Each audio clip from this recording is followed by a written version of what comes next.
kegiatan Kabupaten Sinjai yang di Pak Aryan Syaimuran yang kali ini akan berbagi bagaimana budaya positif sesungguhnya.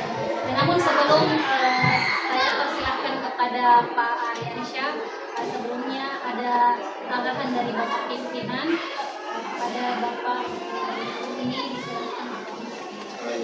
Terima kasih. Assalamualaikum warahmatullahi wabarakatuh. Puji dan syukur senantiasa kita panjatkan kepada Allah SWT yang mana pada hari ini kita bisa melaksanakan suatu kegiatan yaitu sosialisasi budaya positif yang akan dibawakan oleh teman kita Pak Ariel, calon penggerak Angkatan 9 Kabupaten Sinjai. Tak lupa kita kirimkan salam dan salawat pada diri kita, Nabi Muhammad SAW, Nabi yang selalu menjadi panutan bagi kita semua. Sebelumnya yang saya ingin sampaikan dulu kepada Bapak Ibu bahwa kita perlu menempatkan murid sebagai objek dalam pembelajaran. Ada sedikit suatu perubahan. Kemudian sebelum melakukan suatu di awal pembelajaran, Bapak Ibu, marilah kita belajar membuat suatu kesepakatan kelas. Kemudian yang paling saya mengharapkan bahwa untuk meningkatkan kompetensi guru, Bapak Ibu perlu melakukan suatu pengembangan diri, yang mana pengembangan diri yang tersebut bisa berupa mengikutlah kegiatan-kegiatan webinar, workshop yang aktif di UGP, dan yang paling sekarang kita butuhkan adalah ikutlah program guru penggerak. Terkait dengan hal ini, Bapak Ibu, saya selaku kepala sekolah memberikan, insya Allah akan berusaha memberikan bantuan terkait dengan apa-apa yang Bapak Ibu akan butuhkan. Ya, kita walaupun bantuan itu berupa model apa segala macam, tapi insya Allah kami akan berusaha apa yang akan menjadi bantuan yang akan dibutuhkan dalam kegiatan tersebut. Termasuk juga Bapak Ibu, kegiatan kita di NGMP ini saya melihat satu pengembangan diri kita. Insya Allah jangan sungkan-sungkan. Saya sebagai pimpinan di sini, kepala sekolah, insya Allah akan memfasilitasi Bapak Ibu apa yang dibutuhkan dalam kegiatan tersebut. Termasuk juga saya berikan apresiasi kepada teman kita Pak Aryansyah Imran bahwa dia akan mensosialisasikan bagaimana budaya positif di lingkungan sekolah kita, yang mana di sini nantinya mari kita bersama-sama belajar supaya kita bisa mendalami ilmu tentang hal tersebut dan bisa kita implementasikan nantinya di kelas.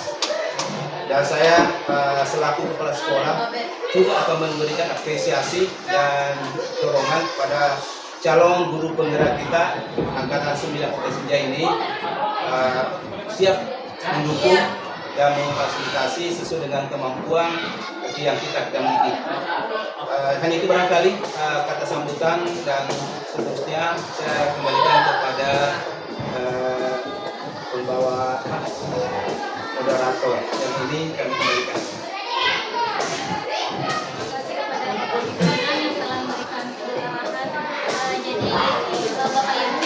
Untuk mengefisienkan mana baiknya kita beri kesempatan kepada Pak Aryansyah untuk men-share banyak ilmunya yang telah didapatkan dari program pendidikan guru penggerak khususnya mengenai budaya positif. Untuk itu kepada Pak Aryansyah ini disilakan.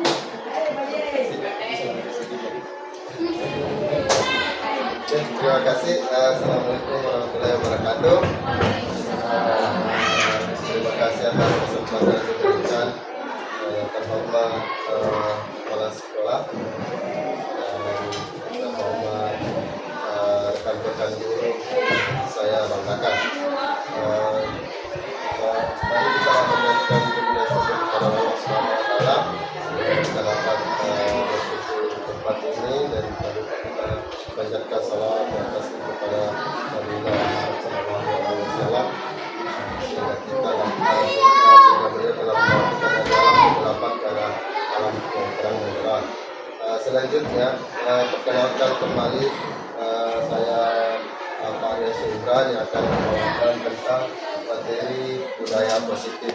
Jadi materi saya di sini saya akan memaparkan berbagai macam tentang budaya positif di sekolah kita, bagaimana peningkatannya.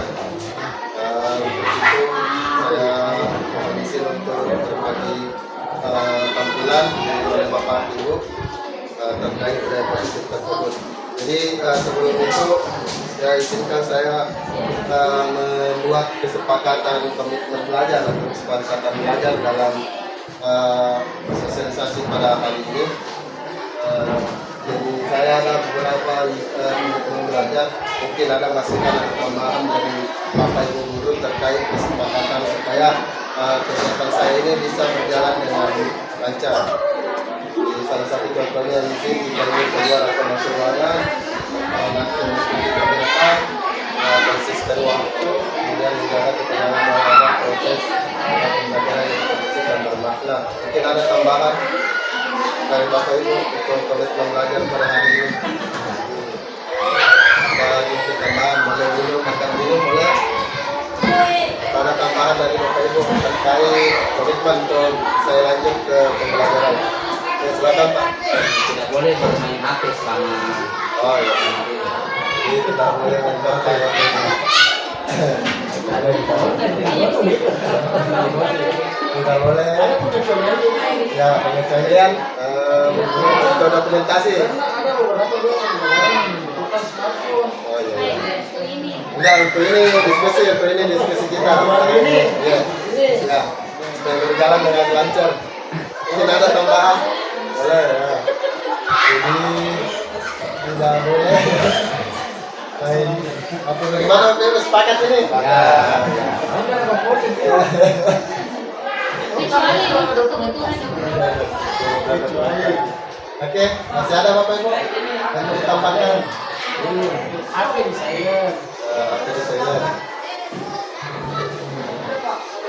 Oke, itu saja mungkin Bapak Budi yang bisa kita sepakati. Tidak boleh di dalam ruangan ya Pak. Dalam ruangan. Ya, berasa ini masih alami. Oke, Bapak Ibu. Selanjutnya, jadi di sini bagaimana kita berinteraksi. Jadi di dalam hal ini kita hadir seutuhnya, tenangkan hati dan pikiran, berdamai sejenak dengan semua umat untuk hadir seutuhnya di dalam belajar ini. Jadi bagaimana emosi Bapak Ibu guru saat ini. Mungkin seperti ada yang lagi galau, ada yang lagi meluap-luap emosinya habis mengajar, itu bisa dicurahkan dulu. Supaya kita bisa belajar lebih rileks, jangan terlalu takut dalam pembelajaran ini. Di sini. Jadi kalau ada masalah saya Bapak Ibu, sampaikan dulu lah. Seperti itu ya. Nah, saya lanjut saja Bapak Ibu. Jadi agenda hari ini tadi pembukaan sudah dilakukan, kesepakatan kelas, kemudian briefing selanjutnya pemahaman inti dan eksplorasi konsep serta terakhir refleksi. Jadi hanya beberapa yang bisa saya sampaikan. Selanjutnya saya lanjut ke pertanyaan pembatik untuk hari ini. Setujukah atau tidak setuju Bapak dengan apa yang saya sampaikan di atas? Seperti hukum dapat mendisiplinkan anak, hukuman dapat mendisiplinkan anak. Kalau bisa Bapak Ibu bisa memberikan tanggapannya. Maka Bapak setuju atau tidak setuju jika pertanyaan di atas? Yang manakah dikatakan setuju hukuman dapat mendisiplinkan anak itu? Apakah setuju atau tidak setuju Bapak Ibu? Ya, silakan Pak. Kan persoalan setuju tidak setujunya, tapi untuk poin 1 persoalan hukuman ini lingkupnya besar. Hukuman di dalam lingkup sekolah Ya, ceritanya. hukuman dalam lingkup sekolah yang Bapak ini yang setuju? apa yang saya tanyakan, hukuman yang seperti apa? Ya, Yang berupa sebentar saya fisik akan atau lanjutkan. bagaimana? Jadi di sini sebentar saya akan membahas tentang disiplin murid. Nah, sini saya hanya bertanya dulu sama Bapak Ibu, apakah Bapak setuju dengan hukuman untuk mendisiplinkan anak atau tidak? Setuju. Kalau ada yang setuju, ada yang tidak setuju bisa disampaikan pendapatnya. Kemudian memberikan hukuman dengan hal positif seperti membaca atau membersihkan halaman sekolah dapat mendisiplinkan anak, setuju atau tidak setuju? Yang kedua, setuju atau tidak setuju yang kedua. Selanjutnya yang terakhir, ketiga, memberikan penghargaan dapat meningkatkan motivasi belajar. Betul. Setuju Bapak atau tidak? Setuju. Setuju. Jadi bisa disimpan dulu jawaban setuju dan tidak setujunya. Jadi saya tampilkan apa sebenarnya itu, bagaimana hukuman mendisiplinkan dan sebagainya. Jadi saya lanjut pada topik selanjutnya, itu yang saya akan bahas pada hari ini adalah disiplin positif dan nilai-nilai pendidikan universal. Yang kedua adalah teori motivasi hukuman dan penghargaan restitusi. Kemudian keyakinan kelas. Selanjutnya kebutuhan dasar manusia dan dunia berkualitas. Yang kelima adalah 5 kondisi kontrol. Yang terakhir adalah restitusi segitiga restitusi. Ya, jadi selanjutnya sebelum saya masuk ke pembelajaran ini, disiplin positif bagian pertama, kita speaking terlebih dahulu Bapak Ibu, supaya tidak kaku. Jadi ini sedikit untuk konsentrasi Bapak Ibu, apakah Bapak Ibu masih bisa mengolah otak kiri dan kanannya. Oke, jadi di sini ada tepuk bim bam. Jadi bim di sini, jadi ditepuk bim bam beri bam, ya. Oke. Bim bam beri. Oke. Jadi kalau saya misalnya bilang nyanyiannya seperti ini Bapak Ibu, bim bam beri bam beri, ya. Oke, seperti itu ya. Susah ya, susah. Oke, kita ulang. Bim, ini bim, ya. Bim, kita dulu Pak. Bim bam beri. Nah, ini 3 kata kunci ya. Dari bim bam beri. Jadi lagunya bim bam beri bam beri bam beri bam bim bam. Oke, paham Bapak Ibu? Oke, kita coba ya. Oke, kita coba. 1, 2, 3, mulai. Bim bam beri bam beri bam bam. Ya, paham Bapak? Oke. Ini pakai sampai bertingkat, jadi jangan terlalu lama. Jadi cukup dua kata saja. Jadi bim bam beri bam beri bam beri bam. Oke, paham? Jadi kuncinya bim bam beri bam beri bam beri bam. Oke, jadi ini saja cukup. Jadi kita coba setengah lagi. Oke, tepuk bim bam bam beri bam beri bam beri bam. Oke, panjang ya. Oke, sudah Bapak Ibu. Kita lanjut. Sebentar lagi saya kasih briefingnya. Jadi kita lanjut ke materi pertama, yaitu disiplin positif dan nilai kebijakan universal. Di sini perubahan paradigma dalam kepalan tangan. Jadi ketika Bapak Ibu melakukan kepalan tangan, kira-kira kita sobeklah secangkir kertas kecil, kemudian tuliskan benda atau sesuatu yang berharga untuk Bapak Ibu. Kemudian diletakkan di salah satu tangan Bapak Ibu, kemudian menggenggam dengan segala daya. Jadi sebuah kepalan itu anggaplah si B adalah teman Bapak, jadi sebagai Bapak Ibu guru di jalan sebelah kanan. Kemudian mencoba membuka itu ke kepalan tangan tak. Kira-kira apa yang Bapak Ibu lakukan yang B supaya mau buka di tangannya teman tak. Bisa dibujuk, bisa mengancam, menghadik, merayu, menyuap apa saja agar dapat membuka tangannya, kepalanya tangan tak. Jadi anggaplah misalkan ibu cabangnya ya, Bu Anti sama Bu Ramla, itu Bu Anti sebagai si A yang memegang tangannya. Udah Bu Ramla bagaimana caranya supaya mau bujuk ini buka gini tangannya. Oke, silakan bisa dilakukan. Ya, boleh. Kira-kira apa yang terjadi? Kira-kira apa yang terjadi di sini?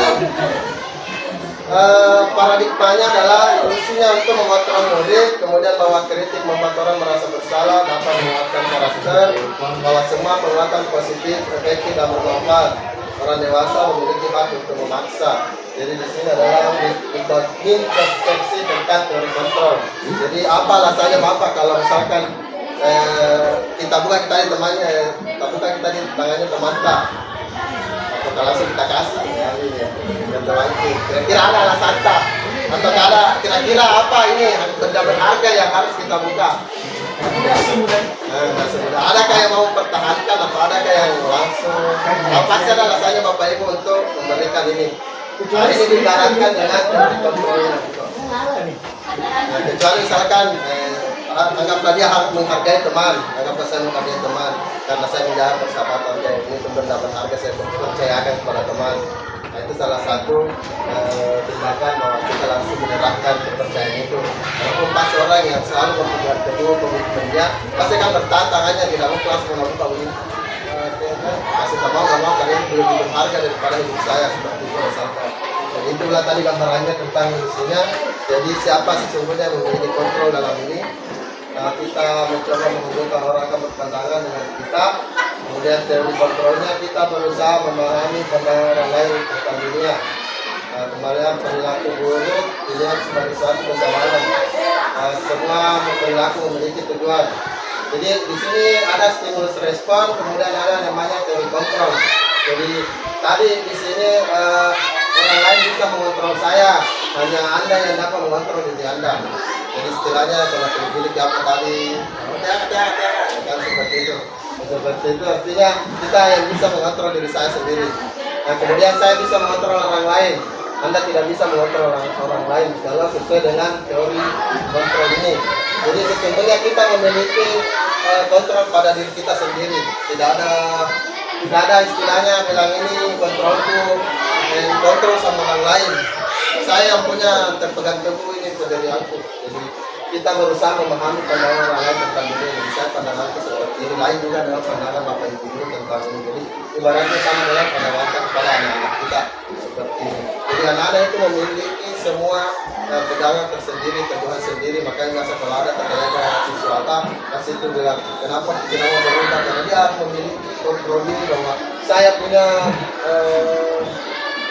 diri ini, saya yang merasakan seperti itu. Jadi berpikirnya mau menang. Kita lanjut. Jadi tadi Bapak sudah mengatakan bahwa setuju bahwa penghukum itu adalah mendisiplinkan siswa. Bisa dilihat bahwa makna disiplin berasal dari kata disiplina yang artinya belajar. Jadi kita artinya oke tadi disiplin ya Bapak harap bahwa makna dari kata ini berkonsultasi dengan disiplin diri dari murid ya. Jadi disiplin diri membuat orang menggali potensinya menuju sebuah tujuan. Apa yang dihargai dan dalam budaya kita, makna kata disiplin telah berubah menjadi suatu yang dilakukan seseorang kepada orang lain untuk mendapatkan kepatuhan. Jadi Bapak bilang bahwa setujukah menghukum adalah mendisiplinkan murid. Kecenderungan umum ini adalah menyebutkan kata disiplin yang ketidaknyamanan bukan dengan apa yang kita hargai atau mencapai suatu tujuan yang mulia. Jadi di sini kata disiplin adalah berarti belajar. Jadi bukan disiplin karena budaya kita ini sudah mengartikan disiplin itu untuk mengontrol orang lain, menyuruh untuk patuh kepada saya. Tidak seperti itu Bapak Ibu makna dari kata disiplin. Nah, selanjutnya saya melangkah ke nilai-nilai kebijakan universal. Jadi nilai-nilai kebijakan universal ini ada banyak Bapak Ibu. Jadi termasuk dalam profil pelajar Pancasila yang saat ini kita lakukan itu ada beriman, bertakwa kepada Tuhan Yang Maha Esa dan berakhlak mulia. Nah, di sini ada mandiri juga, bernalar kritis, berpemikiran global, bergotong royong, kreatif. Kemudian nilai-nilai kebijakan yang selanjutnya adalah menurut Ibu Primary Health itu sikap murid, toleransi, rasa hormat, integritas, mandiri, menghargai, antusias, empati, kemudian pengetahuannya tinggi, kemudian kreativitas, kerjasama, percaya di komitmen. Ini adalah nilai-nilai universal yang akan kita bentuk di dalam kelas Bapak Ibu. Jadi membuat kesepakatan kelas itu bukan kesepakatan yang dibuat, tapi keyakinan kelas dengan mengambil nilai-nilai universal yang seperti ini. Jadi sebentar saya akan bahas tentang tadinya. Jadi yang berikutnya adalah 9 pilar karakter Indonesia, cinta kepada Tuhan yang Maha Esa dan segenap ciptaannya, kemandirian, tanggung jawab, kejujuran, amanah, diplomatis, hormat, dan santun. Jadi bisa dibaca Bapak Ibu ya di atas, bisa dibaca Bapak Ibu. Jadi percaya diri, kreatif, bekerja keras. Ini adalah nilai kebijakan dari 6 institusi atau organisasi yang di sebelah kiri kanan. Kemudian di sebelah kiri adalah nilai universal tentang petunjuk seumur hidup dan keterampilan hidup. Jadi keterampilan hidup itu dapat dipercaya, lurus hati, pendengaran yang aktif, tidak merendahkan orang lain, memberikan yang terbaik pada diri sendiri. Nah, kemudian untuk keterampilan atau petunjuk hidup, kita pasti peduli. Kemudian penalaran, bernalar, berpikir, bekerja sama, yang kita lakukan adalah berkolaborasi, keberanian, apa yang akan kita lakukan. Ini semua adalah nilai-nilai kebijakan universal dan ini akan dipakai untuk pembentukan sebuah keyakinan kelas. Jadi kita mendasar pada nilai-nilai universal. Jadi saya selanjutnya memasuki pembelajaran kedua, yaitu teori motivasi, hukuman dan penghargaan dan restitusi. Jadi seperti tadi di sini teori motivasi itu untuk menghindari ketidaknyamanan, Bapak Ibu. Apa yang terjadi apabila saya tidak melakukan. Jadi ini adalah motivasi internal. Ada 3 ya Pak. Ada eksternal, ada internal. Jadi motivasi itu ada yang bersifat eksternal yang dari luar, ada yang berasal dari motivasi dalam diri. Nah, kemudian pertanyaannya, apa yang menghindari ketidaknyamanan atau hukuman? Apa yang akan terjadi apabila saya tidak melakukannya? Itu adalah motivasi eksternal. Apa yang untuk mendapatkan imbalan dari orang lain? Apa yang akan saya dapatkan apabila saya melakukannya? Contoh misalkan itu adalah mau dikasih hadiah. Saya termotivasi untuk ikut lomba ini karena saya mendapat hadiah. Itu adalah motivasi dari eksternal, bukan dari internal. Nah, sedangkan motivasi internal itu untuk menghargai diri sendiri. Saya akan menjadi orang yang seperti apa apabila saya melakukannya. Itu pertanyaan yang harus kita tanamkan untuk membuat motivasi diri. Jadi misalkan, bagaimana caranya supaya saya bisa meningkatkan kualitas belajarnya sesuatu. Berarti itu sudah masuk dalam motivasi diri. Kalau eksternal itu ada dorongan dari luar. Seperti pertanyaan di sini bahwa apa yang akan kita lakukan apabila tidak melakukannya. Kira-kira apa risikonya nih kalau tidak seperti ini. Waktu itu motivasi kita harus kita lakukan ini karena ada hukuman yang saya dapatkan kalau tidak lakukan ini. Itu motivasi eksternal, bukan motivasi internal. Jadi mengerti Bapak Ibu di sini kita lihat beliau pasti sudah kenal Bapak Ibu. Siapa di atas? Ya, jadi Ki Hajar Dewantara. Menurut Ki Hajar Dewantara, merdeka itu artinya tidak hanya terlepas dari pemerintah, akan tetapi juga cakap buat memerintah diri sendiri. Jadi kalau kata merdeka bagi Bapak Ibu mungkin beda artinya dengan apa yang disampaikan oleh Ki Hajar Dewantara tentang pemikiran, persepsi, keberadaan sikap merdeka. Jadi ini yang dikatakan beliau bahwa merdeka itu artinya tidak hanya terlepas dari pemerintah. Maksudnya kita merdeka bukan bilang jadi harus merdeka, tidak. Tapi merdeka juga itu akan tetapi cakap berbuat untuk memerintah diri sendiri, itu yang dinamakan merdeka. Jadi kita merdekakan dulu diri kita sendiri Bapak Ibu. Jadi kita merdekakan dulu tanpa ada paksaan di sini. Jadi yang selanjutnya dihukum oleh penghargaan. Jadi di sini kata dihukum mungkin bisa diperhatikan bahwa penghargaan berlaku sama dengan hukuman. Jadi ada tadi Bapak Ibu bahwa dikasih hadiah anak-anak dalam bentuk motivasinya tak? Nah, bahwa memberikan penghargaan sama dengan hukuman. Itu Bapak Ibu ya. Jadi tidak memberikan itu, misalkan saya kasih bola-bola ini anak-anakku setiap hari. Itu adalah sebuah motivasi untuk belajar, tidak. Tapi diartikan bahwa sebagai hukuman. Kenapa dikatakan ini dalam artian meminta atau membujuk seseorang melakukan sesuatu untuk memenuhi suatu tujuan tertentu dari orang yang meminta atau membujuk, dorongannya itu adalah sifatnya eksternal. Jadi ketika anak-anak dikasih hadiah, dia akan melakukan apa yang kita inginkan. Contoh misalkan saya mau kelas ini juara satu cerdas cermat, saya kasih hadiah. Sama juga kalau di sekolah di rumah mau dikasih hadiah anak kalau di satu kita belikan sepeda, kan seperti itu. Nah itu sama halnya dengan anak-anak. Saya merasa harus kak, bukan motivasi dan dirinya anak tapi harus dari motivasi orang tua. Harus dari bisa ketika anak tidak ranking satu pasti merasa terhubung, pasti mengenal warna berkesenian juga dari anak itu sepeda kecewa pasti anak tidak ada perasaan perasaan motivasinya hilang karena janji sesuatu hadiah tapi tidak mencapai itu, makanya menjadi hukuman bagi diri anak. Jadi itu hindari namanya hadiah untuk anak kita bisa memberi hadiah tapi mereka berupa barang. Yang kita berikan adalah berupa apresiasi, entah itu ucapan selamat, maka jangan kurang itu adalah hadiah untuk berlaku sama dengan apresiasi. Kalau kasih hadiah kayak berupa barang, itu akan menjadi pengingat bahwa siswa kita hilang oleh Pak Harun mau datang masuk sekitar 3 bulan, coba belajar berapa bulan. Itu artinya menghukum, bukan motivasinya anak-anak mau belajar, tapi motivasinya mau dapat hadiahnya ini, bukan hadiahnya. Itu ya Bapak Ibu. Sama itu sistem perantingan, mungkin Bapak Ibu bisa paham itu. Kenapa dihapus itu sistem perantingan? Untuk menghindari bahwa adanya rasa iri hati kepada siswa yang disediakan melalui indikasi anak kinesis. Padahal anak-anak itu memiliki bakat minatnya tersendiri Bapak Ibu ya. Seperti itu. Jadi pengaruhnya itu penghargaan itu jangka panjang dan jangka pendek.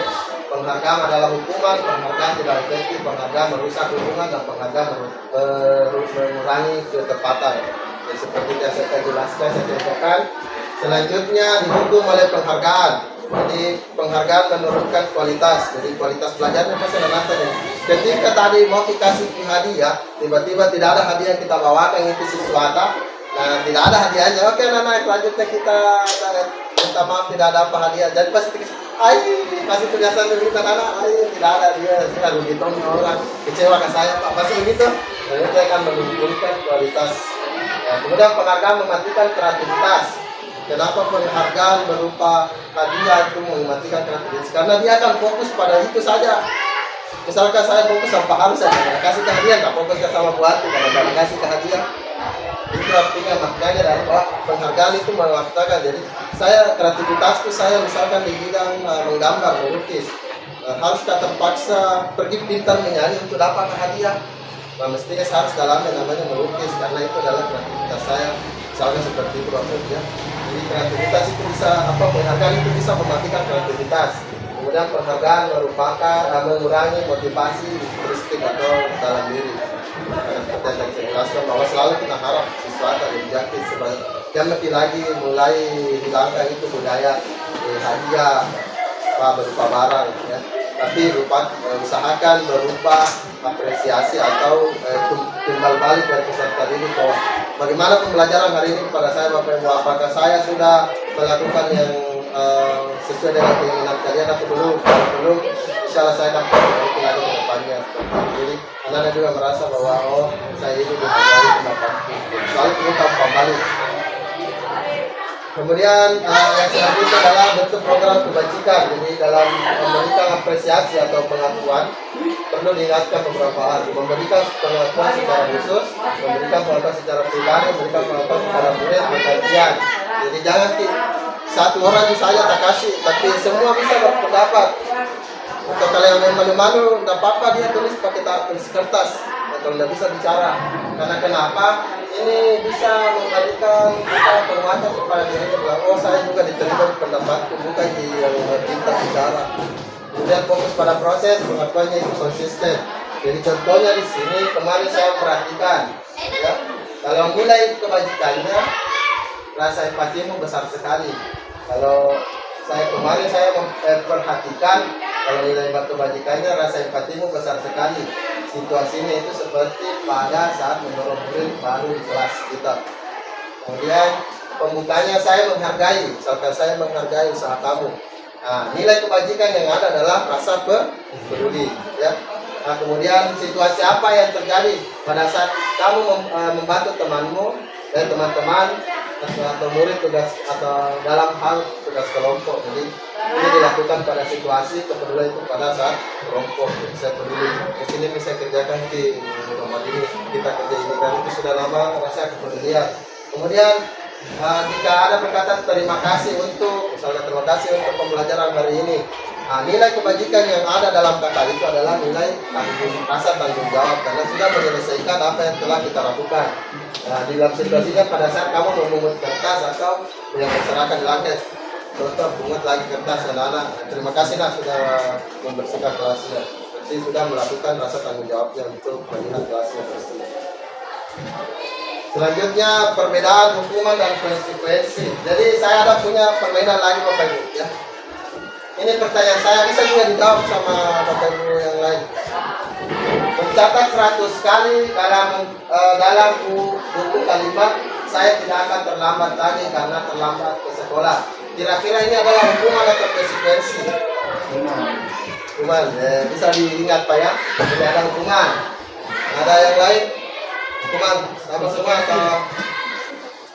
Oke, nanti saya kasih jawabannya ini Pak. Yang mana hukuman, yang mana konsekuensi. Kemudian lari mengelilingi lapangan basket 2 kali karena terlambat hadir di sekolah. Itu adalah hukuman atau konsekuensi. Tergantung mapelnya. Oke. Menggantikan kertas murid yang diminta untuk pusap 15 kali karena tidak menggunakan masker di sekolah. Ini murid disuruh, saya suruh pusap 15, itu termasuk hukuman atau konsekuensi? Hukuman. Berarti tadi di sini hukuman, konsekuensi, hukuman itu. Kemudian menggantikan kertas tugas teman yang telah dicoret. Ya, bisa ditulis Bapak Ibu ya, bisa ditulis, ya bisa ditulis. Konsekuensi, mencoret. Kemudian bersihkan tumpahan air yang dijatuhkan di meja karena tersenggol pada saat belajar.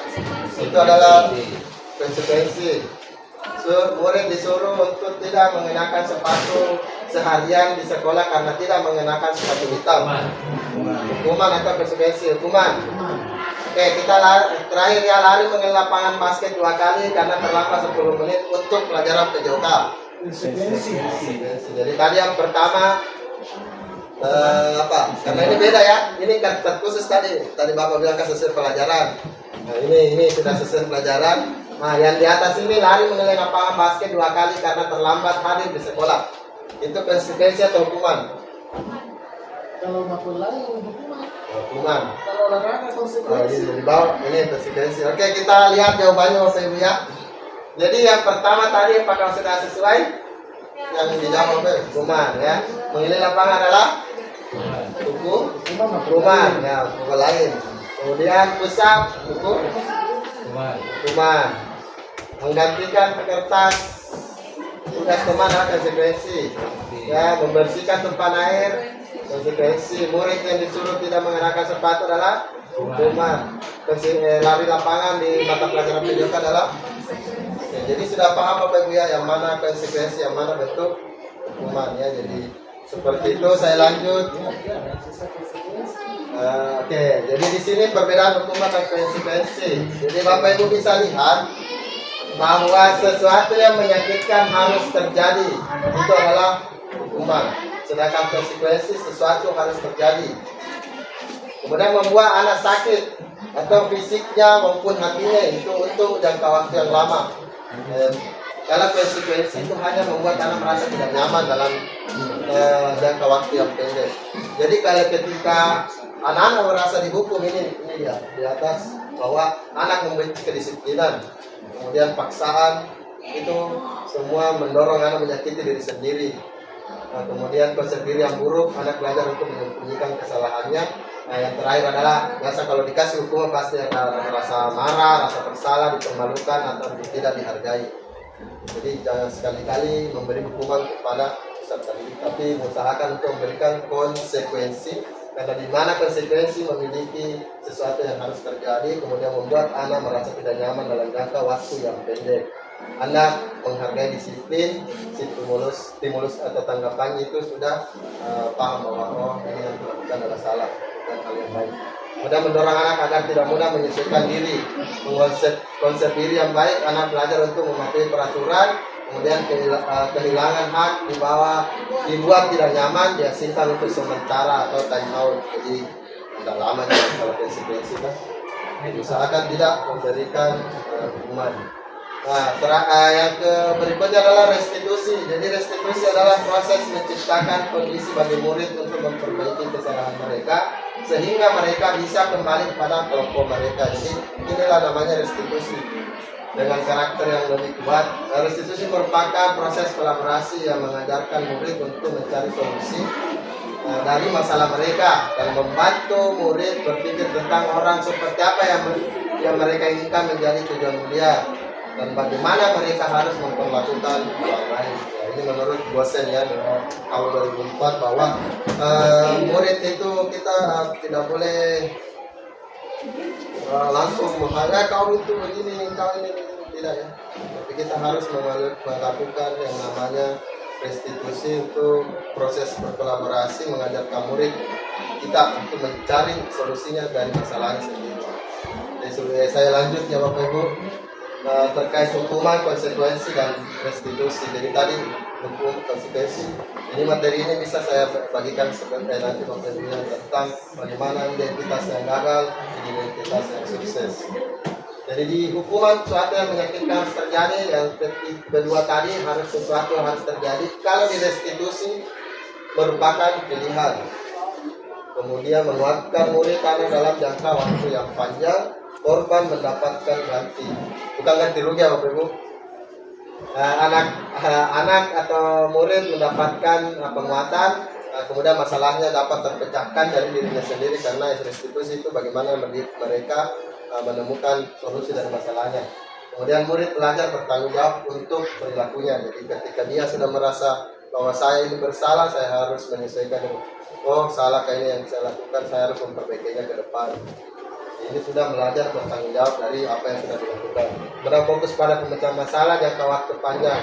Terus apa yang kamu yakini, apa yang bisa kamu lakukan untuk memperbaiki masalah ini. Itu adalah kalimat restitusi yang akan kita sampaikan ke murid-murid kita. Jadi apa yang kamu yakini, apa yang harus kamu lakukan untuk memperbaiki masalah ini. Ya Bapak Ibu, jadi ini tadi kan sudah tadi hukuman, konsekuensi, selanjutnya restitusi. Ada pertanyaan Bapak Ibu? Untuk saya lanjut saja 9 ciri-ciri restitusi. Jadi ada 9 ciri-ciri restitusi, bukan untuk menebus kesalahan atau tapi untuk belajar dari kesalahan. Jadi restitusi itu Pak bukan untuk mencari kesalahan ini Nana, tapi bagaimana kita mengantar anak-anak itu untuk belajar menemukan masalahnya. Jadi mereka sudah bisa memecahkan masalahnya sendiri. Ya, kemudian memperbaiki hubungan baik itu kita dengan murid dengan sesamanya atau murid dengan keluarganya atau murid dengan masyarakat. Kemudian tawaran, ini adalah tawaran bukan paksaan. Jadi kalimat restitusi itu adalah tawaran bukan paksaan belakang. Kenapa tadi si A melakukan memukul di ini? Apa memang pukul? Nah, itu sebuah intimidasi, sama halnya dibilang intimidasi dan anak sampai dia harus melakukan kesehatan. Apa istilahnya itu kalau dalam kepolisian istilahnya ya, harus melakukan kau ini penjahat, justice. Ya, mau di justice bentuk keadilan. Nah di sini tawarannya kita menawarkan anak-anak apa yang bisa kamu lakukan setelah melihat tadi apa kesalahan tak. Saya harus minta maaf Pak. Seperti itu salah satu tawaran ya. Kita tidak memaksa nih anak bilang harus minta maaf sana, kalau tidak minta maaf anak itu keluarganya kan seperti itu. Itu adalah sebuah paksaan. Kemudian restitusi menuntut untuk melihat ke dalam diri ya. Kemudian restitusi mencari kebutuhan dasar yang mendasari tindakan. Karena restitusi ini adalah cara yang paling baik. Restitusi fokus pada karakter bukan tindakan. Yang kedelapan restitusi fokus pada solusi. bukan apa ya, fokus pada solusinya. 9 restitusi mengembalikan murid yang berbuat salah kepada kelompoknya. Jadi dia merasa tidak malu lagi sama temannya. Atau misalkan saya ada kesedihan apa, selesai masalahku sama si A, sudah kembali. Jadi selanjutnya di sini keyakinan kelas. Jadi di sini adalah bagaimana kita membuat keyakinan kelas. Jadi keyakinan kelas ini kita buat di saat awal semester sebelum masuk pembelajaran. Usahakan Bapak Ibu sepakati yang namanya keyakinan kelas, bukan peraturan kelas. Bisa dibaca di atas mengapa tidak peraturan saja, kenapa harus keyakinan kelas? Karena di sini untuk mendukung motivasi intrinsik kembali ke nilai-nilai dan keyakinan yang menggerakkan seseorang dibanding mengikuti serangkaian peraturan-peraturan. Jadi itu alasannya kenapa harus keyakinan, kenapa harus keyakinan yang kita buat, bukan peraturan saja. Bila tidak boleh membuang sampah, itu karena kita lebih bisa menggerakkan motivasinya itu anak-anak, motivasi intrinsiknya itu untuk kembali ke nilai-nilai universalnya, daripada kalau kita buat aturan dia biasa lupa atau biasa tidak sengaja hilaf atau bagaimana. Itu adalah lupa peraturan yang paling harus orang bawa bukan dengan pengetahuan dengan aktif. Tapi kalau kita bikin keyakinan, saya lupa ya, tapi tiba-tiba setelah aku lupa Bu, saya minta maaf bagaimana solusinya. Kasih ini lagi penguatan restitusi, apa kira-kira yang harus kamu lakukan. Kalau mending bisa saya pinjam bukunya temanmu, silakan gitu. Jadi artinya kita jadi seperti di atas budaya positif. Jadi peraturan kelas itu kita sebentar membentuk dulu peraturan kelas. Di peraturan kelas itu dibuat menjadi keyakinan kelas. Setelah membuat keyakinan kelas, dilihat di lingkungan positif, ya, terjadilah bagaimana dia perubahan-perubahan dengan peserta didik. Dan budaya positif itu bagaimana semua tercipta itu sekolah. Tapi ini tidak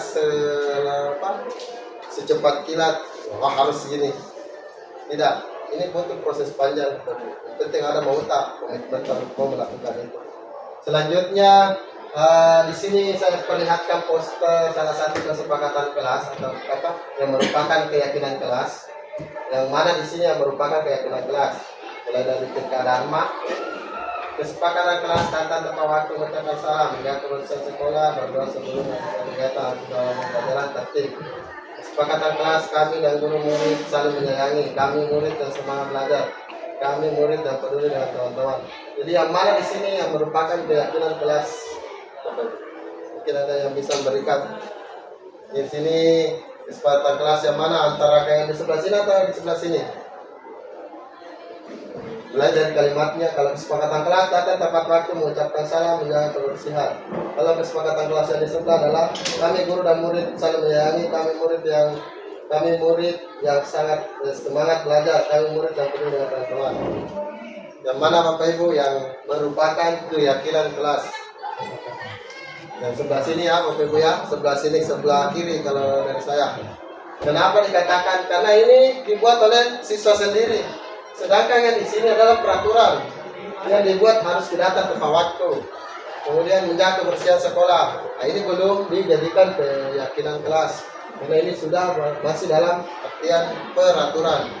Jadi langkah-langkah untuk membuat salah satu penerapan yang saya lakukan itu Bapak Ibu, saya dasar buat dulu kesepakatannya. Itu kesepakatannya saya betul kesepakatan apa yang dilakukan murid, misalkan dilarang buang sampah. Nah, kemudian saya bentuk lagi keyakinan kelasnya. Nilainya dulu. Sebelum saya ke sini, saya dulu tanyakan nilainya. Kalau membuang sampah itu termasuk nilai-nilai apa ya? Nah, kalau dia katakan mencintai lingkungan, oke, masuk. Menjaga kebersihan, itu nanti bisa dikaitkan lagi dengan kalimat positif. Kalau bisa di situ kata-katanya murid siap melakukan menjaga kebersihan atau menjaga lingkungan kelas, menjaga kebersihan kelas. Itu salah satu kalimat positif. Jadi jangan bikin peraturan di kelas tapi bikin dan minimal itu 3-7 saja keyakinan kelas, karena itu yang gampang tidak, karena kan bisa dirangkum itu Bapak Ibu satu kali satu dirangkum. Misalkan Contoh kecil saja ya. Misalkan kebersihan karena kita lingkungan ya. Misalkan kita ambil kata lingkungan dan nilai universalnya adalah bersehat kebersihan kelas, otomatis jangkit ini dilarang membuang sampah, bukan itu ya. Tapi bentuk kalimat positif menjadi jaga kami murid menjaga kebersihan kelas. Berarti semua kena, satu kelas kena. Jadi ada yang buang sampah astaga. Karena ada kayak kena yang itu akan mengingat. Jadi jangan bikin terlalu banyak. Itu bisa disatukan, misalkan kebersihan, kemudian tiket itu bisa dimasukkan dalam kalimat yang menjadi kalimat positif. Yang bagaimana supaya itu bisa menjadi bentuk kalimat. Jadi di sini ada caranya setelah kita membuat setelah menentukan nilai-nilainya itu keyakinan kelas, kita buat lagi dalam keyakinan tabel T dan Y. Nah di sini memisah ki.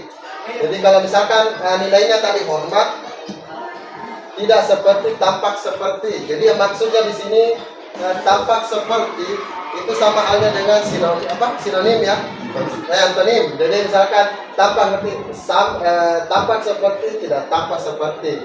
Jadi saya jelaskan lebih lanjut di sini ya. Hormat, datang tepat waktu, itu tampak seperti. Kemudian tidak tampak seperti, tapi sering hadir terlambat, itu tidak terlihatnya tampak seperti. Kemudian menyapa teman dan guru setiap hari itu tampak seperti atau terlihat seperti. Kalau di sini tak acuh kepada teman dan guru itu tidak tampak seperti. Ini tabel T. Kita bisa juga pilih salah satunya untuk memindah-pindahkan, memilah ini kalimatnya anak-anak menjadi kata kerja ya. Nah, kemudian mengembalikan barang temannya yang telah dipinjam, mengucapkan terima kasih. Kalau tidak tampak itu tidak mengembalikan barang yang dipinjam dan meletakkan barangnya sembarangan. Jadi kalian ceritanya bisa beda begitu. Terus kalau kita pakai tabel Y itu sama ini, misalkan kata hormat, terdengar satu orang berbicara, ya. Ayo saya bantu, itu terdengar. Kalau yang terlihat, saya lihat, misalkan berempati terhadap perasaan orang lain, memegang barang diri sendiri itu terlihat. Kalau berperilaku berarti tindakannya tingkahnya, misalkan senyum, kemudian berjabat tangan, itu semua cara membuat keyakinan kelas ya Bapak Ibu.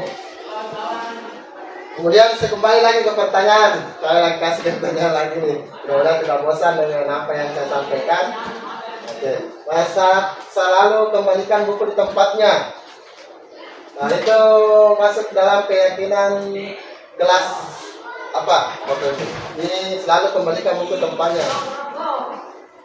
Contohnya, saya kasih contoh Bapak Ibu.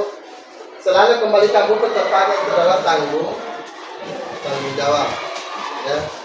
Nah, jadi yang kedua dilarang mengganggu orang lain itu masuk dalam keyakinan kelas apa Bapak Ibu? Ya. Dilarang mengganggu orang lain berarti menghargai orang lain atau menghormati orang lain. Kemudian hadir di sekolah 15 menit sebelum pembelajaran itu disiplin. Nah, disiplin.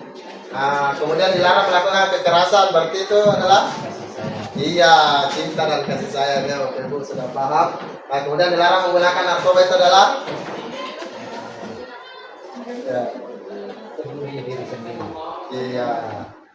ganti atau menunggu giliran itu adalah antri, budaya antri nih, berganti atau menunggu giliran budaya antri. Apa kira-kira keyakinan kelas yang cocok dengan yang ini, berganti menunggu giliran? Jadi saya langsung saja Bapak Ibu karena waktu juga hampir. Jadi yang tadi di sini adalah tanggung jawab. Nah, kemudian menghormati orang lain, ada di sekolah menghormati dan komitmen. Kemudian dilarang melakukan kekerasan, berarti keselamatan dan menghormati orang lain. Dilarang menggunakan narkoba adalah keyakinan kelas kesehatan. Kemudian ganti atau bernegara berarti menghormati orang lain dan bersabar.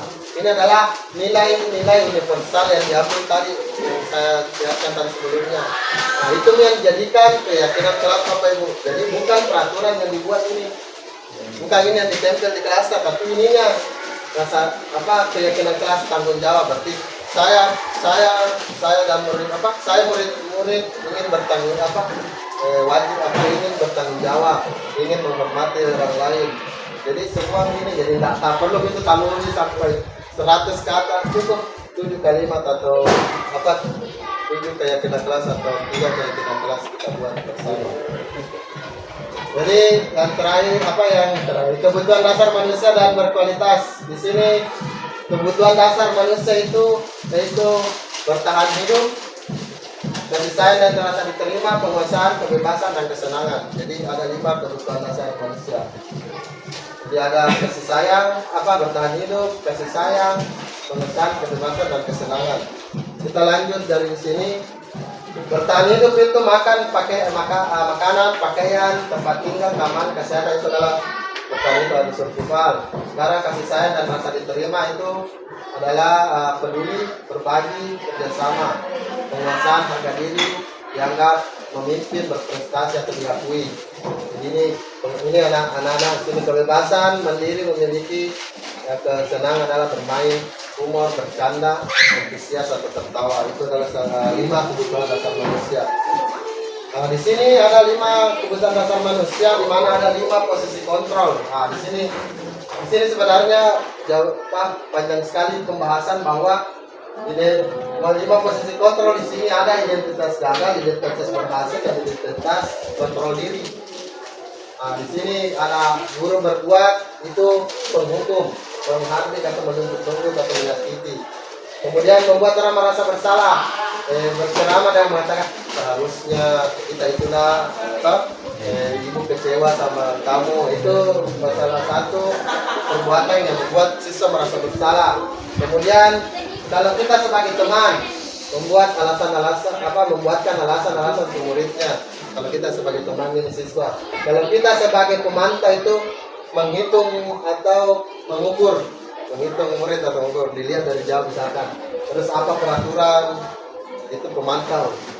Nah, jadi terus kalau misalkan penghukum guru berkata kamu tidak melakukan, awas ya rasakan itu penghukum. Kemudian kalau guru menjadi pembuat merasa bersalah, kamu sudah tahu dulu sampai sekali mainnya kasih stres kak atau jangan kasih marah-marah guru hari ini. Itu salah satu perbuatan merasa bersalah. Kemudian kalau identitas suksesnya di sini yang teman itu ayo lakukan demi ibu. Kalau jadi teman cuma siswa atau kita jadi pemantau apa peraturannya itu hari. Kemudian kalau menghargai diri sendiri, apa yang kita yakini, apa yang bisa kita kerjakan untuk memperbaiki masalah ini. Ini adalah salah satu bentuk posisi kontrol pada motivasi tulis dari guru. Jadi apakah selama ini Bapak Ibu masuk dalam penghukum atau pembuat merasa bersalah atau teman atau pemantau atau manajer? Mungkin bisa diperhatikan dulu, tinggal beberapa menit. Oke, jadi manajer ada Pak Harun di atas di sini yang mana? Penghukum, pembuat, merasa bersalah, teman atau pemantau? Atau manajer atau Ibu Tapabur? Saya semua. Wah, luar biasa semua. Kadang ini, kadang kira-kira penghukum, kadang oke. Jadi pertanyaannya, jadi di sini tadi kan sudah saya perlihatkan 5 posisi kontrol. Jadi kita bedakan kalimat di atas ini. Saya dijelaskan sama kamu, siapa yang mengatakannya? Kira-kira di sini pembuat merasa salah. Kamu tidak pernah benar melakukannya, itu termasuk tadi dalam penghukum kah, pembuat merasa bersalah kah, teman kah, atau kamu tidak pernah benar melakukannya, penghukum. Ayolah kamu lakukan ini demi ibu. Teman. Apakah kamu dapat stiker bintang hari ini? Bukan. Satu di sebelahnya teman. Oke. Pemantau. Kamu bisa bahasa ini. Pemantau ya. Nah, pemantau. Bagaimana bisa menyelesaikan masalah ini? Manajer. Oke, kamu selalu yang paling terakhir. Oke, kita lihat jawabannya. Oke, pembuat merasa bersalah, penghukum, teman, pemantau, manajer. Oke, paham ya Bapak Ibu? Bergerak antara pemantau, peraturan itu adalah pemantau konsekuensi atau hadiah yang seperti tadi sampaikan di awal bahwa jangan memberi hadiah anak, tapi beri hadiah apresiasi atau bentuk rasa terima kasih. Itu adalah masuk peraturan atau pemantau. Jadi ketika nilai-nilai yang tadi diterapkan di kelas dapat dilakukan itu memperbaiki dengan manajer. Jadi di sini perbedaannya, kalau kamu tidak titik-titik, saya akan titik-titik diberi hukuman untuk membuat tidak nyaman. Sedangkan apa yang kalau kamu yakini bagaimana memperbaiki masalah ini, itu adalah manajer ya, memperbaiki kiat berdua mendapatkan apa yang kita butuhkan. Saya mau kasih perlihatkan dulu video, tapi mungkin bisa dilihat tentang 5 posisi kontrol.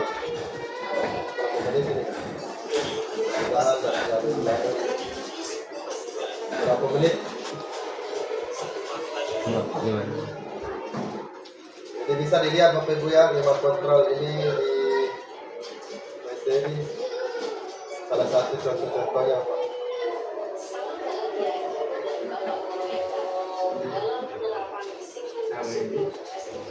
Sampai 12 menit lah. Di sini bisa diperhatikan dulu ya.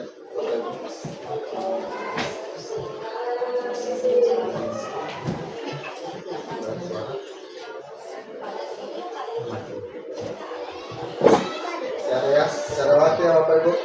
Mungkin Temar bisa menyampaikan sisa berapa waktu, kayak menit? Bisa 4 menit. Oh, ya.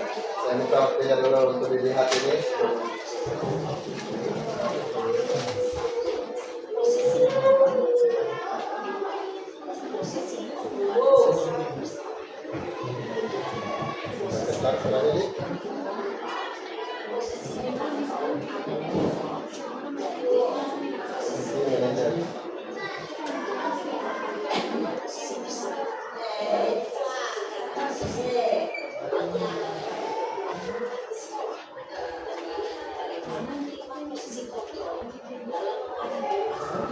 Posisinya ini beda-beda Pak, cara-cara menghadapinya. Sama di orangnya, sama di satu karunya, pelakunya, bicaranya ini beda.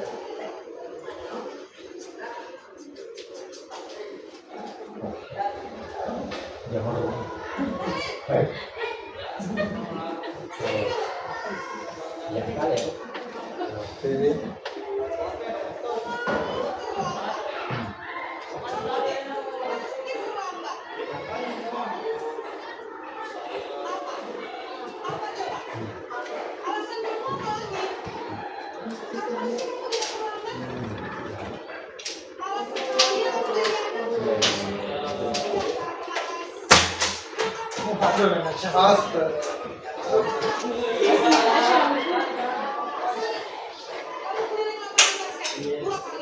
Oke, caranya jelas.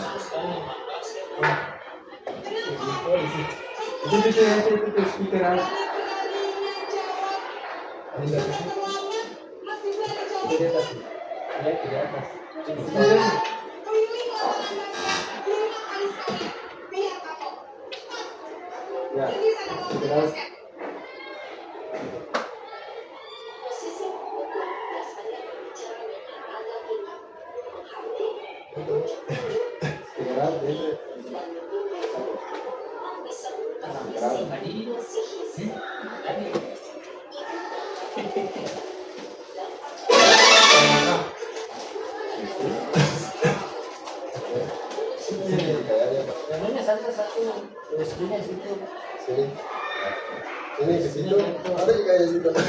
Di sana sekolah sudah ini anunya lokannya jabatan.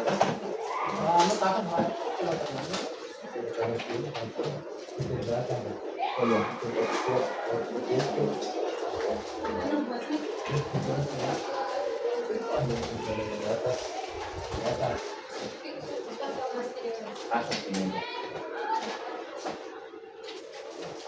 Ada sedikit tontonan. Kita lanjut. Yang mana tadi Bapak Ibu? Penghukum tadi nih? Ya. Ini, cari.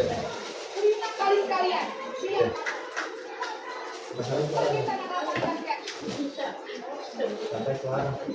Posisi hukum biasanya berbicara dengan nada tinggi, menghardik, menunjuk-nunjuk, menyakiti, dan menyindir. Hukuman bisa berupa fisik maupun psikis. Ibu dan bapak guru hebat. Dampak yang terjadi pada murid ketika guru berada pada posisi penghukum adalah murid cenderung akan memberontak, bahkan Ini yang banyak bolos ini yang ada ini. Ini. Banyak bolos. Posisi merasa bersalah. Saya bisa duduk sedikit Pak.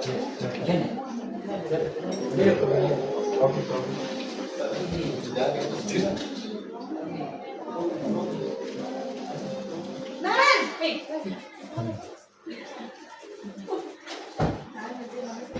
Pagi Bu. Naren, kamu kenapa terlambat lagi, Nak? Ya Tuhan, Naren, kamu senang ya bikin ibu susah ya? Kalau kamu terlambat lagi, nanti ibu yang ditegur bapak kepala sekolah, Nak. Disangka ibu tidak bisa membina kamu. Duh, gimana ini? Maaf Bu. Duh, Gusti Naren, kamu suka ya kalau ibu ditegur bapak kepala sekolah? Terus, sekarang ibu harus tulis apa ini di buku absen? Ini kamu sudah sering terlambat loh. Ibu harus apa coba? Maaf Bu. Maaf sekali. Ya sudah, lain kali jangan bikin ibu susah lagi ya nak ya. Ibu tidak akan kuat lagi kalau kamu gini terus. Bisa jantungan kalau ibu ditegur bapak kepala sekolah. Sana cepat, kelas. Maaf ya Bu. Maaf sekali. posisi pembuat rasa bersalah berbicara dengan nada tenang, cenderung lembut. Namun kata-kata yang diutarakan membuat murid merasa menjadi orang yang gagal, memandang buruk dirinya sendiri, merasa tidak berharga, dan tidak sanggup membahagiakan orang lain. Ketika guru mengambil posisi pembuat rasa bersalah, murid akan menganggap dirinya yang bersalah dan ia akan menyimpan emosi negatif tersebut di dalam dirinya.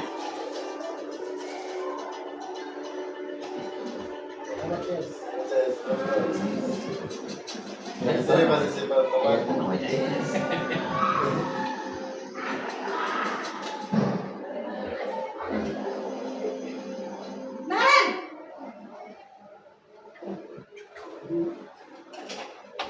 Naren, Apa Ibu? wah, sudah jam berapa ini nak? Terlambat lagi ya sayang. Iya Bu, habis ibu saya lupa membangunkan saya Bu. Kamu malah menyalahkan ibu kamu. Kamu bukannya anak yang larinya paling kencang.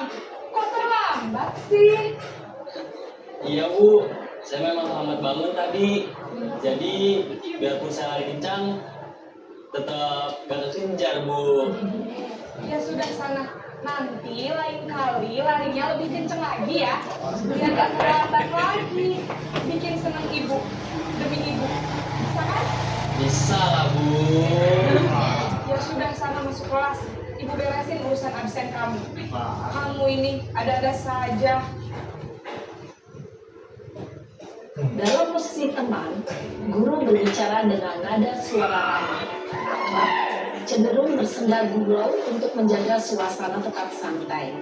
Murid akan merasa senang, aman, dan akrab dengan guru. Identitas yang tercipta adalah identitas sukses atau berhasil. Namun, perlu diingat, karena ini masih dorongan eksternal, maka ada faktor ketergantungan dari murid kepada orang tertentu. Di sini guru absennya, sehingga di lain waktu murid bisa berperilaku baik, namun hanya kepada orang-orang tertentu saja.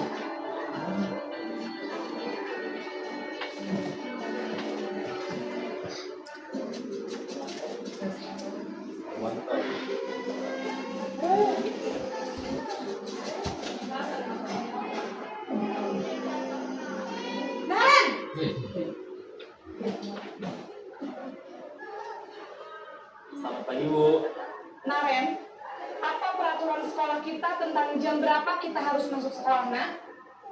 Kita harus di sekolah jam 7, Bu. Iya, betul. Sekarang sudah jam 7.20. Kalian sudah tahu konsekuensinya jika terlambat hadir? Paham, Bu. Saya harus tinggal kelas pas jam istirahat selama 20 menit. Iya, benar. Konsekuensinya demikian. Jadi nanti jam 9.30 pas istirahat, kamu harus tinggal di kelas, kerjakan tugas tambahan untuk ketertinggalan kamu, ya? Baik, Bu. Posisi pemantau mengandalkan penghitungan atau data untuk mengontrol murid. Guru mengarahkan murid berdasarkan peraturan dan konsekuensi. Seorang pemantau menunjukkan bahasa tubuh dan ekspresi wajah yang datar dan cenderung formal.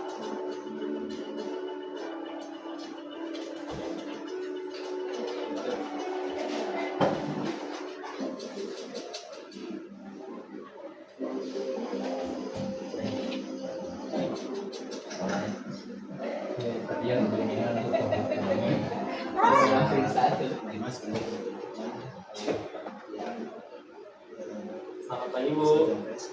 Selamat pagi, Naren. Maaf, Bu. Saya terlambat. Iya, sekolah masuknya jam 7, sekarang sudah jam 7.20. Jadi sekarang bagaimana ini, Naren? Maaf, Bu. Saya lupa setel alarm saya semalam. Baiklah, menurut kamu, keyakinan sekolah yang mana yang perlu kamu tingkatkan? Menghargai diri sendiri dan orang lain mungkin, ya, Bu. Setuju. Jadi, apakah Naren meyakini prinsip saling menghormati tersebut? Iya, Bu. Saya meyakininya. Apakah Naren bersedia memperbaiki masalah keterlambatan ini? Bersedia, Bu. Bagaimana kamu akan memperbaiki masalah keterlambatan ini? Saya akan coba untuk tidak lupa menyetel alarm saya, Bu. Baik, kalau Naren lupa menyetel alarm di rumah, ada orang yang kira-kira bisa bantu mengingatkan tidak? Ada, Bu. Kakak saya, Kak Emma. Ada lagi selain Kak Emma?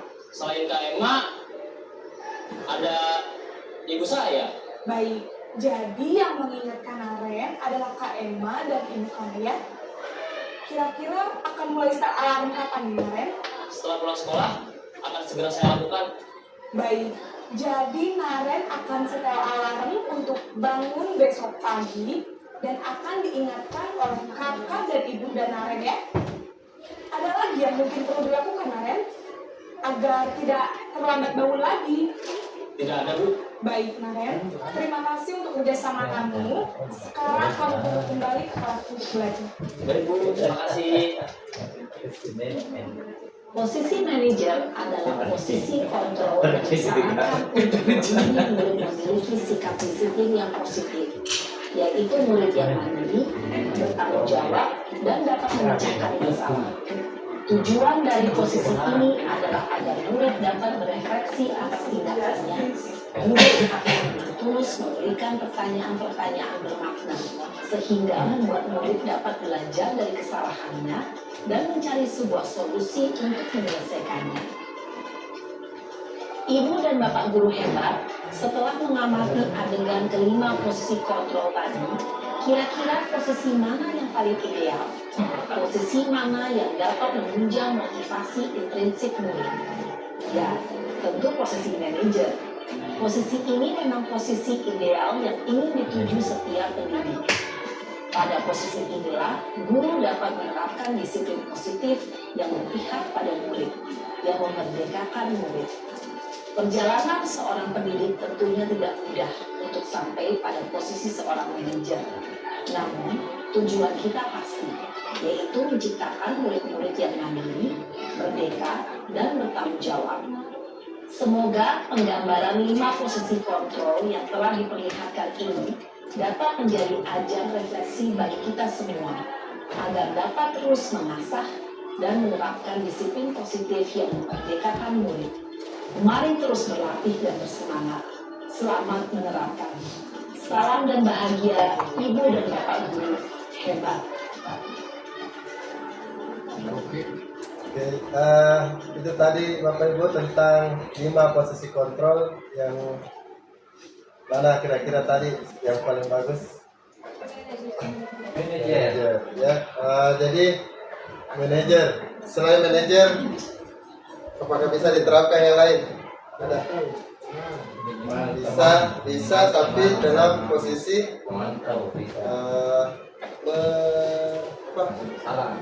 membuat itu anak-anak merasa nyaman ya untuk datang ke sekolah, jangan sampai dia tidak mau datang itu karena ada Sinaedi ya. Jadi cara untuk menjadi manajer itu ada namanya segitiga restitusi. Jadi segitiga restitusi di sini yang tadi dikatakan bahwa bagaimana kita menjadi seorang manajer itu ada 3. Yang pertama memvalidasi menstabilkan dulu identitas. Jadi menstabilkan dulu identitas seperti setiap orang pasti pernah melakukan kesalahan. Atau kamu bukan satu-satunya orang yang pernah melakukan ini. Saya juga, Bapak ya, guru pernah begini. Nah, itu menstabilkan dulu identitas. Kemudian memvalidasi kebutuhan, di mana kamu tentu punya alasan mengapa kamu melakukan ini. Ataukah adakah cara yang lebih efektif untuk mendapatkan apa yang kamu butuhkan. Itu untuk memvalidasi kebutuhan. Selanjutnya yang ketiga adalah menanyakan keyakinan. Jadi nilai apa yang telah kita sepakati, atau kesepakatan apa yang kita sepakati, atau kamu ingin menjadi orang yang seperti apa kira-kira kalau selalu seperti ini. Misalnya seperti itu. Di sini menstabilkan identitas. Guru bisa berkata berbuat salah itu hal manusiawi, boleh. Atau kita mengatakan tidak ada manusia yang sempurna, boleh juga. Bapak Ibu juga pernah berbuat salah, itu juga boleh kita katakan. Atau kita pasti bisa menyelesaikan permasalahan ini bersama-sama. Misalnya seperti itu, dia punya masalah di rumah atau di mana ya. Terus bapak atau ibu tidak tertarik untuk mencari tahu siapa yang benar atau siapa yang salah. Bapak ibu cuma tertarik untuk menyelesaikan masalah. Kemudian jangan ada yang tabela, kalau misalnya ada berkelahi, misalkan saya bukan mau bela sehingga saya mau ini. Kemudian kalau kamu menyalahkan dirimu sendiri terus-menerus, apakah kamu bersikap baik kepada dirimu sendiri? Jadi itu untuk menstabilkan identitas. Jadi sini untuk membuat anak merasa gagal, bersalah, menjadi positif terhadap dirinya. Kemudian yang ketiga tadi memvalidasi kebutuhan. Nah di sini guru bisa berkata kamu bisa saja melakukan hal yang lebih buruk, tapi kamu tidak melakukannya kan? Atau kamu bisa punya alasan untuk melakukannya, atau apakah ini penting bagimu, dan seterusnya. Seperti yang saya perlihatkan di atas, Bapak Ibu, itu adalah salah satu membantu murid untuk mengenali basic atau kebutuhan dasarnya. Nah, pada dasarnya itu setiap manusia punya tujuan, Bapak Ibu, untuk memenuhi haknya, untuk menjadi semangat kah, freedom kah, cinta dan kasih sayang kah, seperti itu, atau kesenangan. Dan yang terakhir adalah kita usahakan menanyakan keyakinannya anak-anak. Apa nilai kita percaya di kelas atau di sekolah kita? Atau apakah nilai universal yang telah kita sepakati di kelas sebelumnya? Ataukah kelas yang ideal itu seperti apa?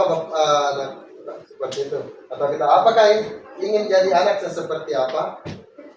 Atau kita bisa mengatakan lagi, apa yang kamu inginkan orang lain memperlakukan kamu, misalkan oke seperti oke apa nak jami kita pakai kata-kata yang baku.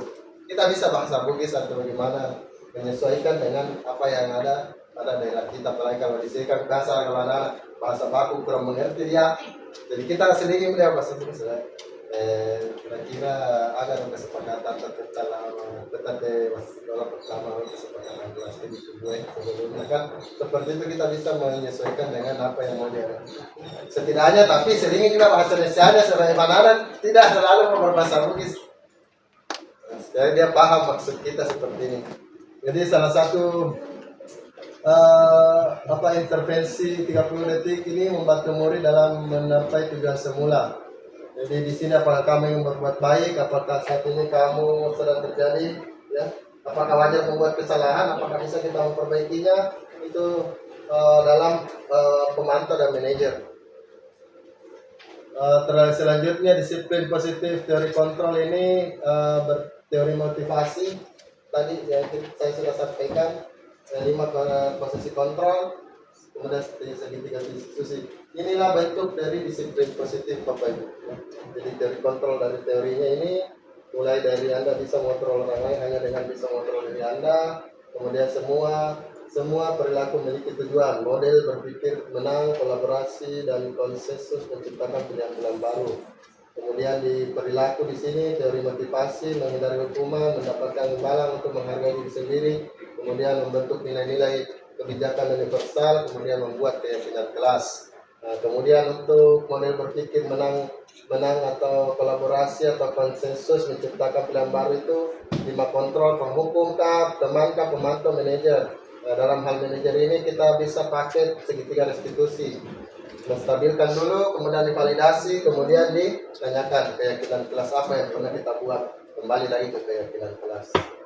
Ya Pak Ibu, jadi di sini adalah bagian realitas kebutuhan kita berbeda, kita berusaha memahami pandangan orang lain tentang dunia. Jadi 5 kontrol ini bertahan hidup, penguasaan kasih sayang. Kemudian yang di sebelah Anda tidak bisa mengontrol orang kaya dengan mengontrol diri Anda sendiri, makna dari kata disiplin tadi. Jadi disiplin itu mulai dari motivasi intrinsik atau intrinsic ya. Jadi disiplin belajar mengontrol diri sendiri. Jadi itu Bapak Ibu salah satu saya contoh buat kemarin itu salah satu contoh ini nggak usah translate dibaca ya Bu ya, karena translate agak kurang bagus.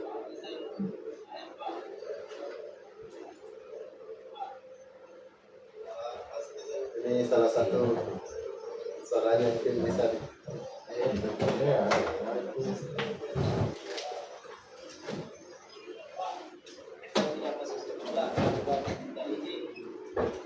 kamu maksudnya dengan kita apa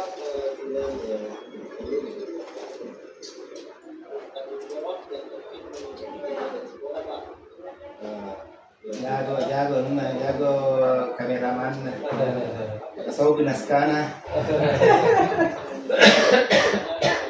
aku udah boleh loh pentaraan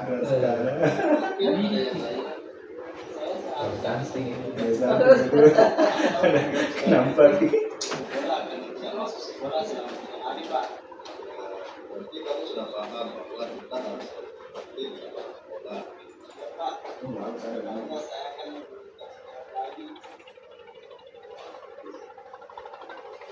Jadi bagaimana kita mengembalikan anak-anak dalam posisinya. Selanjutnya saya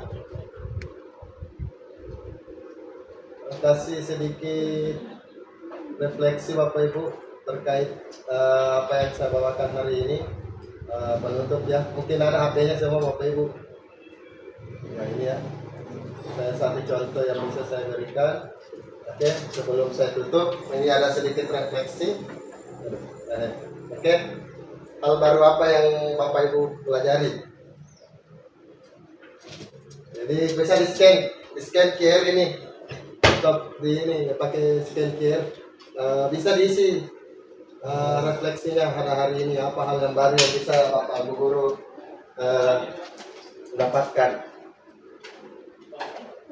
Mungkin bisa di scan, saya coba pakai scan dulu.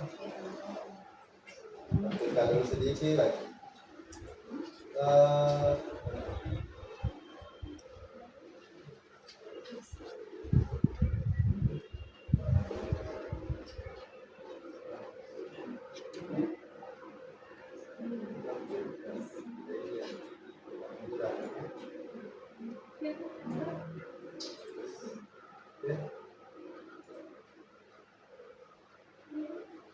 Oke, bagian sini Pak, mungkin bisa di scan.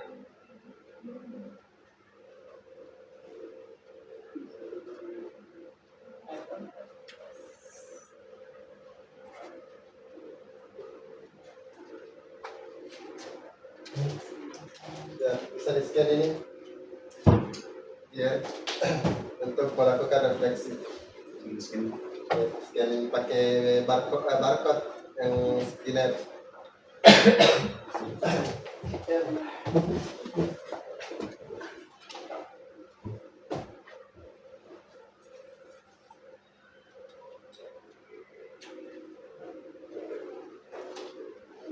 Oke, jadi pakai Google namanya juga boleh, Google Scanner-nya. Otomatis itu Bapak Ibu untuk bikinkan refleksi. Jadi semua Bapak Ibu bisa membuat refleksinya. Nanti saya download hasil refleksinya hari ini. Oh, bukan.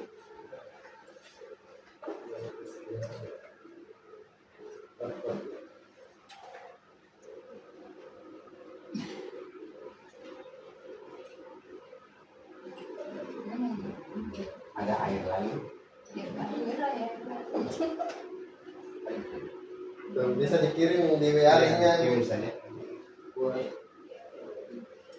Kalau bisa dikirim linknya, kalau nggak bisa di scan, yang bisa di scan silakan diisi Padletnya, tulis namanya Bapak Ibu di sini. Saya lihat, saya saja ke linknya.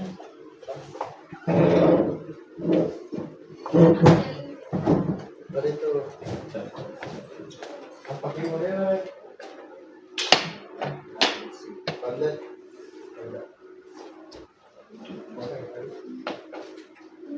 Bisa terbaca.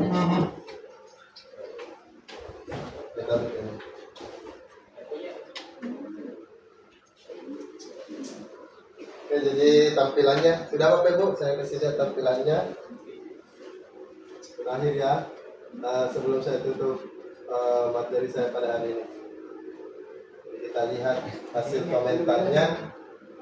Linknya saya kirim ke siapa yang sudah masuk, bisa dikirim di grup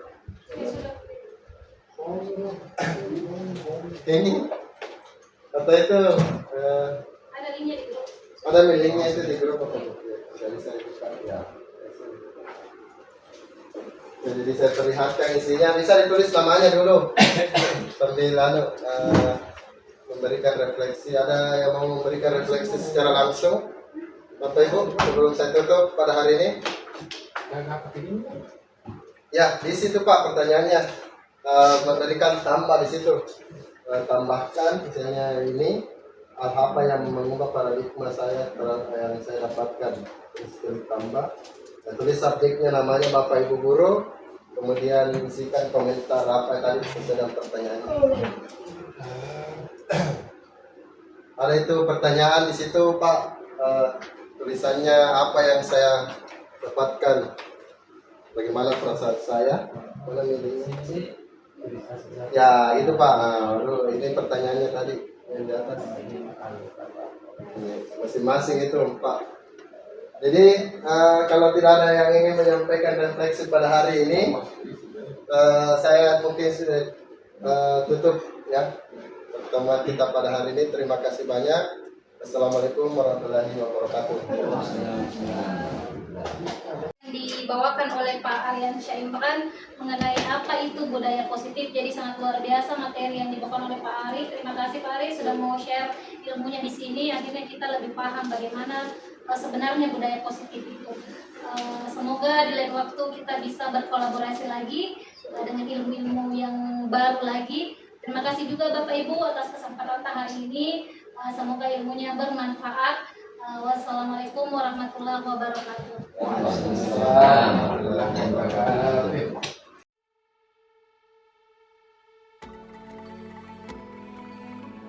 warahmatullahi wabarakatuh. Sosialisasi budaya positif yang dilakukan oleh salah seorang teman kita, Guru Penerangan Angkatan 9, Aryansyah Imran, ini sangat bagus sekali. Setelah mendapatkan materi tersebut, banyak hal-hal baru yang saya dapatkan, dan insya Allah itu kami akan terapkan di sekolah. Di antaranya adalah ternyata selama ini dalam proses pendidikan, siswa atau muridlah yang memiliki hak penuh untuk menentukan bagaimana proses belajar di sekolah, di mana budaya positif tersebut adalah membuat keyakinan ataukah kesepakatan kelas, di mana murid yang menentukan sendiri aturan-aturan yang mau dilakukan di sekolah, agar supaya dia tidak merasa bersalah, dia tidak merasa terbebani, dia happy dalam menjalankan semua aktivitas di sekolah. Karena kenapa? Dialah yang merancang, dialah yang memutuskan, sehingga guru tinggal memberikan motivasi, tinggal mengarahkan yang mana yang terbaik. Budaya positif yang dilakukan di lingkungan sekolah itu juga akan membentuk pribadi yang baik kepada semua elemen yang ada di lingkungan sekolah, terutama adalah murid. Karena kenapa? Itu secara otomatis akan membentuk karakter, membentuk kepribadian yang bagus. Selama ini saya melakukan hal-hal yang ternyata setelah mendapatkan materi budaya positif itu berbanding terbalik. Yang mana yang saya maksud adalah pemberian hukuman. Ternyata ini memberikan efek yang negatif kepada murid, dan alangkah bagusnya ketika hukuman itu tidak diberikan kepada murid, cuma mengarahkan kembali untuk memberikan konsekuensi apa yang dia sudah lakukan, agar supaya dia tidak merasa bersalah, tidak merasa terbebani, dan tidak membuat dia minder. Budaya positif mudah-mudahan ini bisa diterapkan, bisa diaplikasikan, bisa dikembangkan di sekolah, karena ini sangat banyak sekali manfaatnya.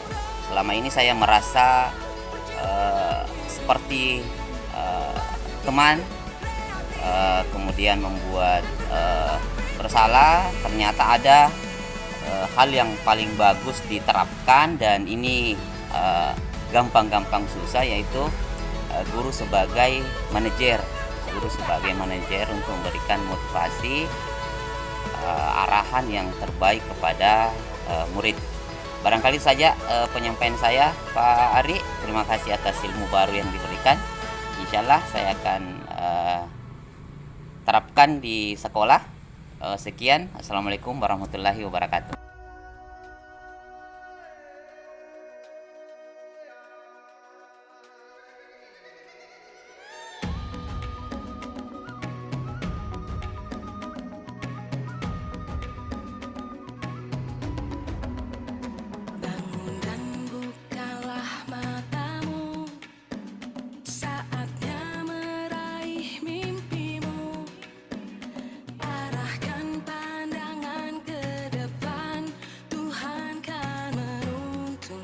Kesepakatan ini, jadi kita harus sopan dan santun, baik bersama teman kelas, adik kelas,